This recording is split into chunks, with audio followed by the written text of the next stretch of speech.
experimental songwriting, relief that I wouldn't have to listen to it. Not that I begrudged him the impulse. This morning, after he left, I'd almost immediately taken a photo of myself, wanting to preserve the moment, and entertaining grandiose ideas about this horrible loss marking the start of a very creatively generative time. Maybe I'd take a photo of my face on every significant day for the rest of my life, compiling a gallery's worth in time for a show on my 80th birthday, my big potato head smiling at a PhD ceremony, weeping at my mother's funeral, chewing thoughtfully on the first food my child ever cooked, a few boundary-pushing close-ups during orgasm to generate some buzz, etc. Instead, I took the picture, saw the bags under my eyes, and downloaded Facetune. The dark circles felt right in person. Looking in the mirror, I would see them and think, there is a 28-year-old who has seen some shit.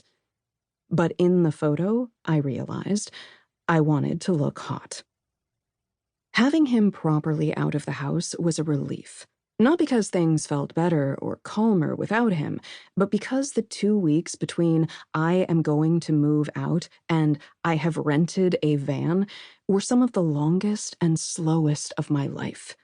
It had been so inconsistent, one day tiptoeing around each other, speaking in the stilted tones of new colleagues on a work retreat, then slipping into old habits and kissing goodbye, eating off each other's plates, fucking.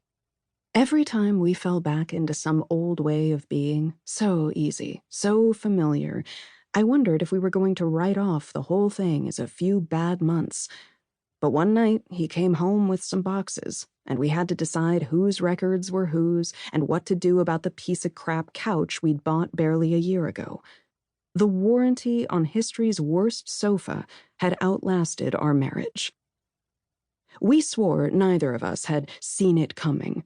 After all, we did not have the major problems that led to this kind of thing. There were some problems, sure.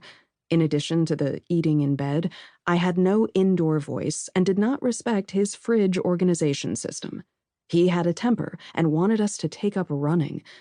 But we weren't unhappy, just unsatisfied.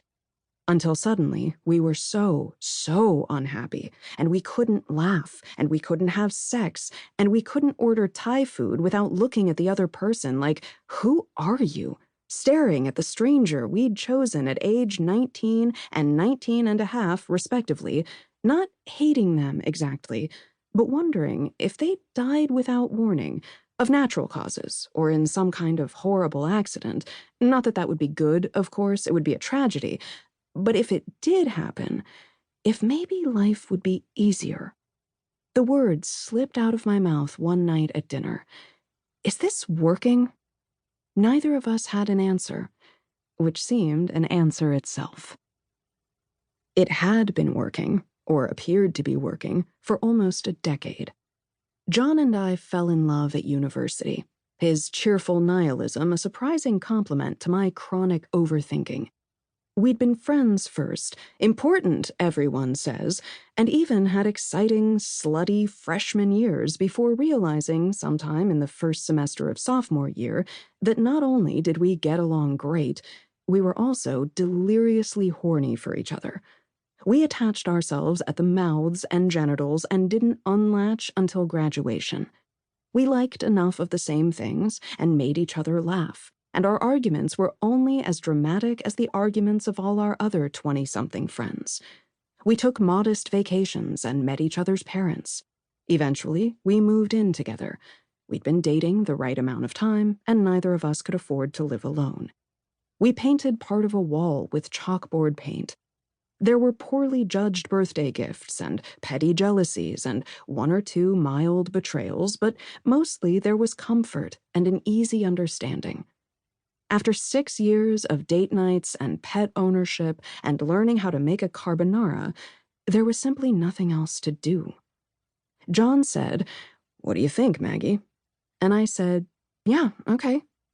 And so we got married, because everyone else was, and because nothing being particularly wrong felt, at the time, like everything was right. It had always been slightly surreal to me that we were legally